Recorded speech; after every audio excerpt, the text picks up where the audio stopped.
Tema de hoje, andando na contramão. Esse tema é um tema assim bem atual para nós, como foi para o pessoal antigo, né? Porque é um tema que já nos remete a algo que é contrário ao que a maioria está fazendo. Então, quando a gente fala andando na contramão, a gente já pensa em uma estrada em que todos estão indo em uma direção e existe uma pessoa ou um grupo muito menor de pessoas indo na outra direção. Então, em algum momento nessa estrada, nesse caminho, essas pessoas vão se chocar, porque é uma rota de colisão, né? Não existe a mínima possibilidade dessas pessoas andarem e se desviarem umas das outras sem se chocar em algum momento. E a gente não está falando isso aqui no sentido assim proposital, mas em algum momento, como nós estamos falando de conceitos, de princípios, de valores, né? Porque a caminhada cristã ela é permeada por princípios, valores.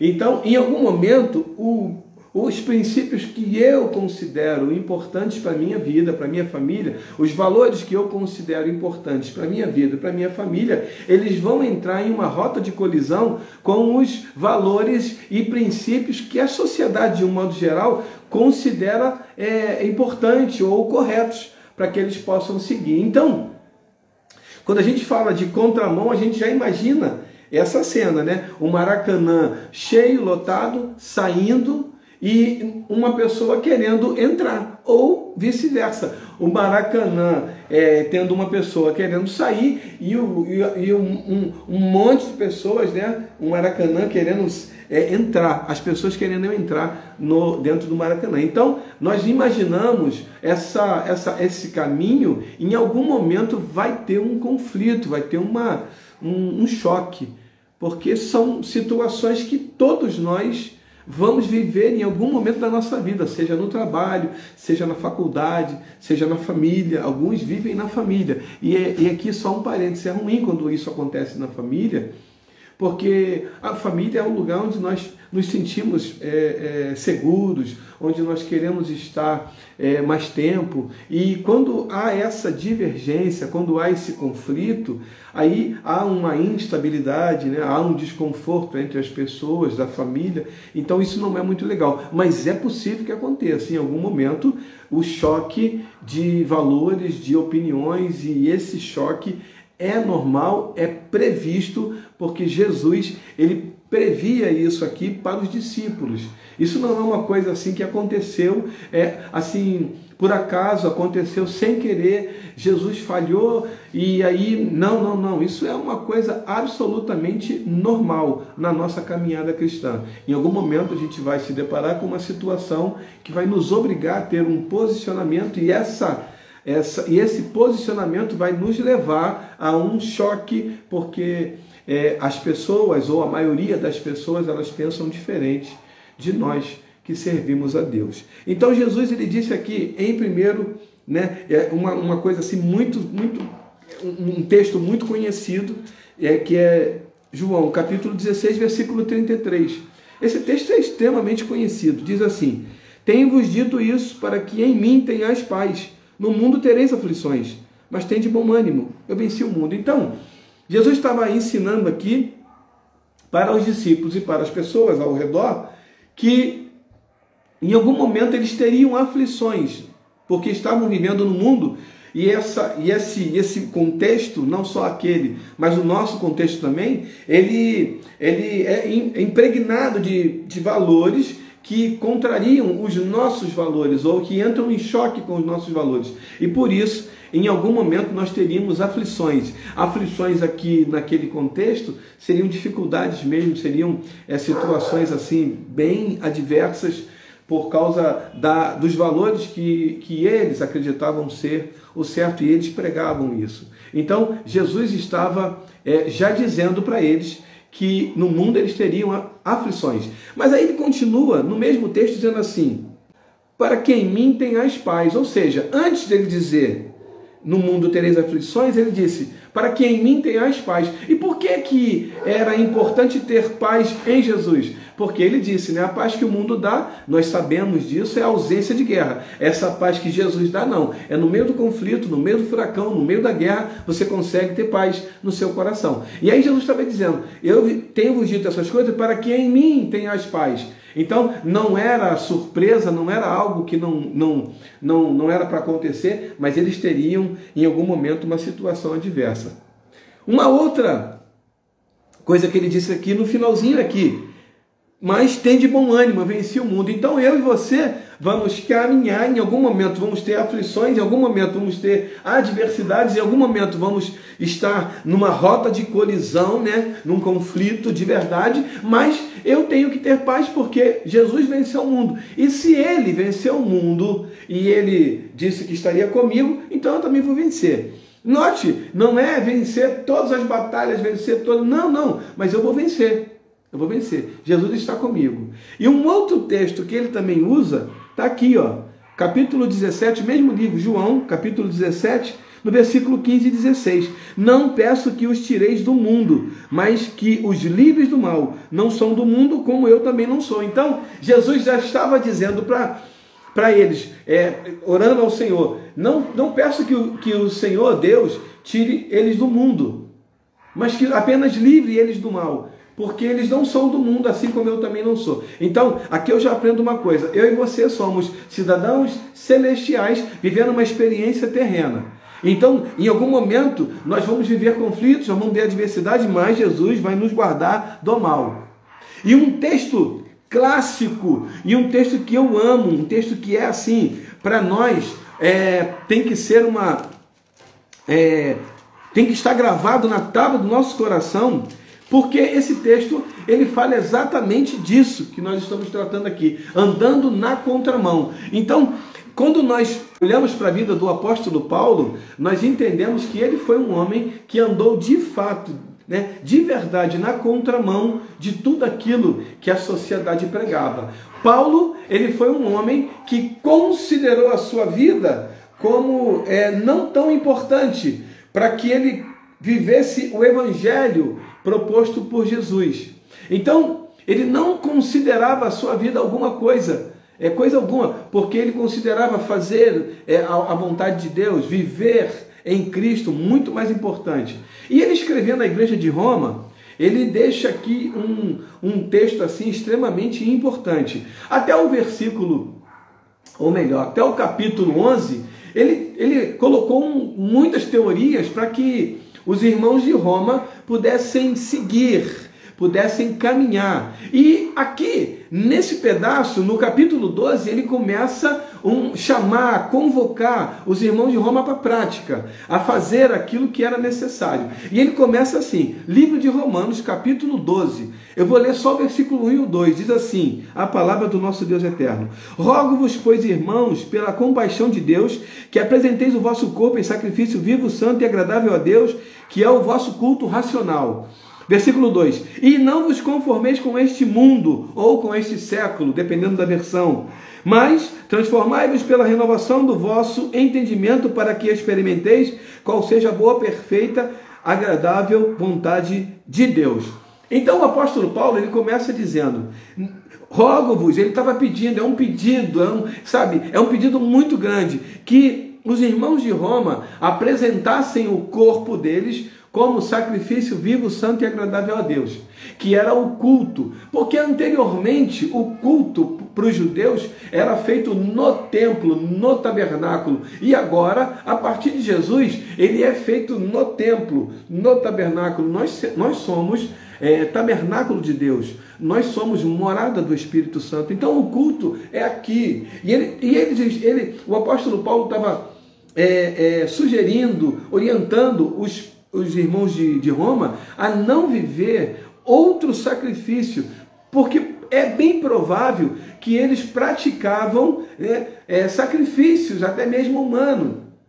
E aí o apóstolo Paulo está dizendo, isso não é mais necessário. Você agora vai viver um sacrifício vivo, santo e agradável a Deus, que é o vosso culto racional. A partir de Jesus, o novo e vivo caminho foi aberto. O santuário, o véu do santuário se rasga do alto a baixo. Nós já ministramos sobre isso aqui. Então agora, Jesus, ele abre o caminho, e esse caminho agora é para que eu e você tenhamos acesso. E ele continua dizendo, ele fala assim, e não vos conformeis com este mundo. É aqui que eu e você entramos, é aqui que está exatamente o tema da nossa mensagem, o tema de hoje, andando na contramão. Em algum momento da nossa vida, a gente falou no início, em algum momento da nossa vida, nós vamos viver um momento de conflito, de valores, de princípios, em que nós vamos precisar nos posicionar acerca daquilo que cremos, acerca daquilo que pregamos. Em algum momento o mundo vai dizer que nós não podemos fazer ou que não é preciso ser feito. Em algum momento o mundo vai dizer que aquilo que estamos fazendo é obsoleto, não tem nada a ver. Em algum momento o mundo vai dizer para nós que aquilo que estamos vivendo, aquilo que estamos pregando, não é tão importante assim, mas é aí que nós precisamos nos posicionar e não nos conformarmos com este mundo. Para ilustrar essa não conformação, eu gosto muito dessa ilustração que a gente aplica, né, que é uma aplicação para a nossa vida. Se você pegar uma forma de gelo na sua casa, quem conhece já viu eu falando sobre isso, eu falo isso assim constantemente. Você pega uma forma de gelo na sua casa e coloca água e coloca no congelador, onde quer que você queira fazer gelo. Nesse momento, aquela forminha vai fazer gelo, e esse gelo vai sair de acordo com o formato da forma de gelo. Por exemplo, se a forma de gelo for redonda, o gelo vai sair redondo. Se a forma de gelo for quadrada, o gelo vai sair quadrado. Dessa forma, a água se amolda ao formato da forma de gelo. Eu e você não podemos ser como a água no que diz respeito à caminhada cristã, a vida com Deus. Eu e você temos que não nos conformarmos com este mundo. Como assim? Tudo aquilo que o mundo apresenta, existem inclusive teólogos, né? Alguns teólogos, e graças a Deus são poucos, né? Dizendo que é necessário uma revisão na Bíblia, uma atualização da Bíblia. Quando você ouve isso, que é necessário atualizar essa Bíblia, a palavra de Deus, não essa Bíblia, a minha Bíblia, mas essa que é a palavra de Deus, Velho Testamento e Novo Testamento, quando você ouve isso, você está em rota de colisão com o mundo. Aí você precisa se posicionar e dizer aquilo que você acredita. Você vai pagar um preço por causa disso. Quando você se posiciona, quando você diz aquilo que você acredita, quando você diz aquilo que você vai viver, aquilo que você vai tomar para você, para sua família, aquilo que você não quer que aconteça, aí você entra numa rota de colisão. É nessa hora que você vai entender que andar na contramão, em algum momento, vai exigir de nós posicionamento. E esse posicionamento vai nos levar a sofrer algum dano, alguma consequência. Em algum momento, nós vamos ser penalizados por alguma coisa, por algum posicionamento nosso em relação a Deus. E note, isso não vai ser surpresa quando isso começar a acontecer aqui no Brasil.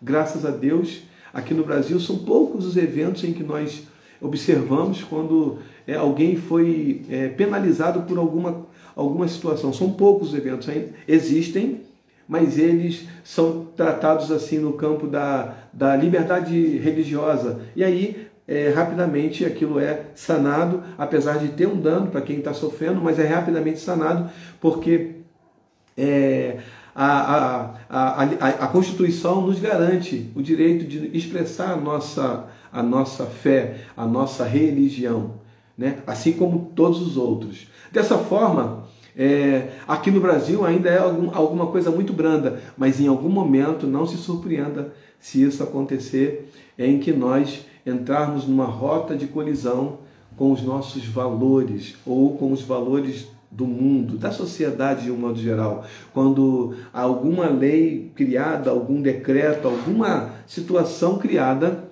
né, em que nós não podemos concordar, em que nós não podemos nos alinhar com esses valores, e por isso, porque nós nos posicionamos, vamos ser penalizados e aí sofrer algum tipo de consequência. Então, em algum momento da nossa vida, a gente vai viver vai estar, porque nós estamos, né, numa rota de colisão de valores. Em algum momento eu vou ter que me posicionar, e esse posicionamento vai me levar a uma consequência, e essa consequência, em algum momento eu vou ter que vivê-la. Eu vou ter que vivê-la. Não há como me livrar dela.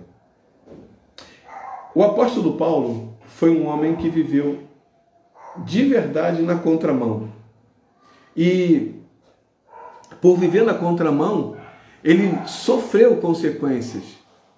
Por viver na contramão, ele viveu situações que o levaram a sofrimento físico, de verdade. Mas ele em nenhum momento abandonou a sua fé. Aonde você está? E quando eu pergunto aonde, não é situação geográfica, mas me refiro à sua posição. Você está aqui e não vos conformeis com este mundo. Você está nesse versículo 2? Não vos conformeis com esse mundo ou esse século. Se você está aqui, em algum momento você vai viver uma situação difícil. Em algum momento você vai ter que se posicionar, em algum momento você vai sofrer algum dano, alguma punição, e essa punição vai te levar a pensar, né, até mesmo em desistir. Mas eu digo para você aqui, não desista, permaneça firme, porque Deus ele vai sustentar você, vai sustentar a sua família, assim como sustentou o apóstolo Paulo. O dano é inevitável, em algum momento nós vamos sofrer. Ao longo da história é só você olhar tantos homens e mulheres que já sofreram, tanto na Bíblia quanto na história. Sofreram porque pregavam o Evangelho, sofreram porque foram fiéis à palavra, sofreram porque não se conformaram com este mundo. E eu e você, o que nós estamos fazendo? Eu e você, nós estamos compactuando com os valores do mundo, ou nós estamos não se conformando com os valores do mundo, com os princípios, ainda que esses valores nos tragam dano físico, ainda que esses valores que nós estamos indo contra nos levem a sofrer. Nós precisamos estar íntegros diante do Senhor, servindo a Ele com integridade. Essa palavra íntegro é total, né? Sem reservas. Não é servir a Deus apenas, não, se Ele me der uma casa eu vou servir, aí eu não vou conformar. Se Ele me fizer alguma coisa nesse sentido, se Ele me der um trabalho bom, eu não vou me conformar. Não. Independente do que aconteça, eu não vou me conformar com esse mundo. Por quê? Porque o Senhor, Ele morreu na cruz do Calvário. E Ele morreu exatamente porque Ele pregava algo que contrariava o mundo. O que eu e você, ou melhor, o desafio para mim e para você é continuarmos firmes diante do Senhor. E quando os conceitos do mundo, e quando os valores do mundo, e quando os princípios do mundo vierem contra nós, nós permaneceremos firmes, porque conhecemos a palavra de Deus, porque sabemos em quem temos crido. E quando nós conhecemos o Senhor, e quando nós conhecemos a sua palavra, aí sim, nós conseguimos combater o que vem contra, porque nós sabemos quem é o verdadeiro. Nós não estamos seguindo valores falsos, valores invertidos, nós estamos seguindo princípios bíblicos, valores do Senhor, estabelecidos por Deus. E dessa forma, com certeza, nós vamos olhar e falar assim, quando alguém vier e falar, a Bíblia precisa ser atualizada, a gente fala, não. A Bíblia ela não contém, ela é a palavra de Deus. E o que Deus escreveu é eterno. O que Deus escreveu é eterno. Eu não preciso de atualização. Talvez o meu livro, escrito, precise de alguma atualização. Talvez você tenha um livro que esteja lá atualizado. Tranquilo. Mas a Bíblia não precisa de atualização. A Bíblia, ela é completa. Ela se completa em si. Ela não precisa de nenhum livro para interpretá-la. Ela, por si só, já consegue interpretá-la. Amém? Se você tem livros que te ajudam a estudar a Bíblia, muito bom. Mas você não precisa, porque a Bíblia, por si só, ela responde a todas as perguntas. Que você permaneça firme com o Senhor. Que você permaneça na posição que Deus te colocou. E ainda que os valores do mundo venham contra você, você vai combatê-los, você não vai se conformar com ele, porque você conhece o que é verdadeiro. Amém? Deus abençoe a tua vida. Deus abençoe a tua família. Que você possa estar aqui, para no final você experimentar qual seja a boa, agradável e perfeita vontade de Deus, para a glória do seu nome. Amém? Deus abençoe a tua vida.